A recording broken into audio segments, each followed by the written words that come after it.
আসসালামু আলাইকুম এভরিওয়ান। আচ্ছা বলেন তো কোন প্রফেশনের মানুষজনকে অন্যান্য প্রফেশনের চেয়ে অনেক বেশি পরিমাণে হ্যাসেলের মধ্যে পড়তে হয়? নিঃসন্দেহে মিডিয়াতে জয়েন করা লোকজনকে অনেক বেশি প্রবলেম ফেস করতে হয়। মানে এমন একটা সিচুয়েশন হয় মনে হয় যেন তাদের পার্সোনাল লাইফ বলতে কিছু নাই। যখন একটা মানুষ ভাইরাল হওয়া শুরু করে বা সে একটা ভালো কাজ করেছে তার জন্য সে এই পজিশন থেকে এই পজিশনে গিয়েছে। তার ফেমটা বেড়েছে। সবাই তাকে এখন আ মানে মানুষজনের কাছে সে অনেক বেশি পরিচিত হচ্ছে।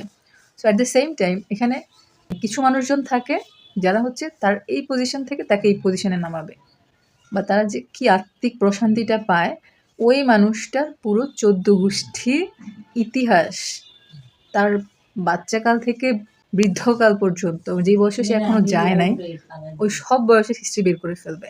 তারপর দেখেন তারা একটু শান্তি মতন স্ট্রিট ফুড বলেন, তারপর একটু রাস্তায় হাঁটা বলেন, তারপর রিক্সায় চড়া বলেন, কিচ্ছু এনজয় করতে পারে না। করলেও পার্সেন্টেজে খুব কম মানুষজন এই জিনিসগুলো এনজয় করে। ওই সাহসটা করে।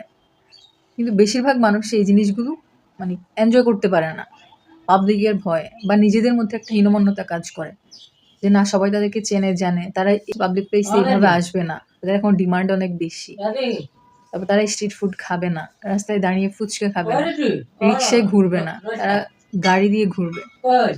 সবচেয়ে দুঃখজনক যে জিনিসটা সেটা তাদের পার্সোনাল লাইফ বলতে আসলেই কিছু থাকে না।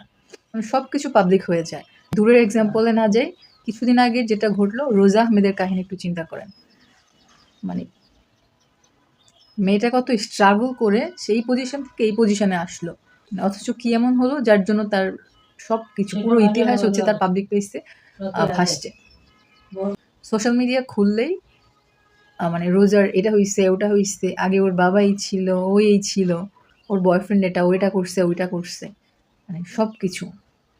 তো ওর ফল্টটা কি ছিল? ও তো আহসানকে বিয়ে করছে এই তো। মানে এটা কি আসলে কোনো ফল্ট? আর কেন আমরা মানে ওর পার্সোনাল লাইফ নিয়ে কেন অন্য মানুষের কথা বলতে হবে? আরেকজন মানুষ কেন আরেকজন মানুষের পার্সোনাল জিনিসপত্র পাবলিক করবে? তার তো এই রাইট নাই। কেন তার সিক্রেট মানে সে যদি কোনো সিক্রেটও জানে কেন সেটা ফাঁস করবে? সেই রাইটও তো তার নাই। সে কি পারমিশন নিয়েছে? আসলে মিডিয়াতে যারা কাজ করে আমার তাদের জন্য মানে একদিক থেকে ভালো লাগে, অন্য দিক থেকে তাদের জন্য আমার অনেক খারাপ লাগে।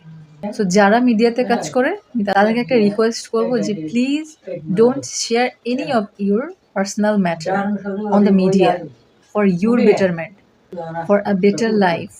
আপনার সিকিউরিটির জন্য, আপনার বেটারমেন্টের জন্য আপনার পার্সোনাল কোনো জিনিস শেয়ার করবেন না। আপনি অন্যান্য প্রফেশনের মতো এই প্রফেশনটাকেও নিবেন। মানে এরকম কিছু ভাববেন না যে আপনাকে সবাই চেনে জানে, আপনি অনেক বেশি উপরে উঠে গেছেন, অনেক বেশি আপনার ফেম, এরকম কিছু ভাববেন না।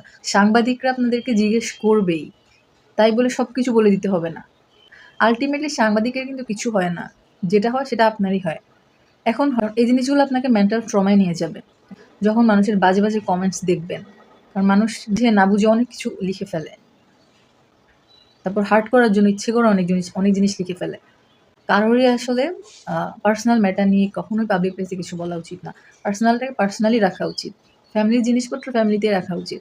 আপনি যেটা নিয়ে কাজ করতে আসছেন শুধু ওইটা নিয়েই কাজ করেন। ওই রিলেটেড কোয়েশ্চেন মানে সাংবাদিকরা যখন ওই রিলেটেড কোয়েশ্চেন করবেন তখন শুধু অ্যান্সার করবেন।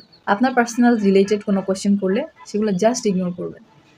Best of luck, have a better life.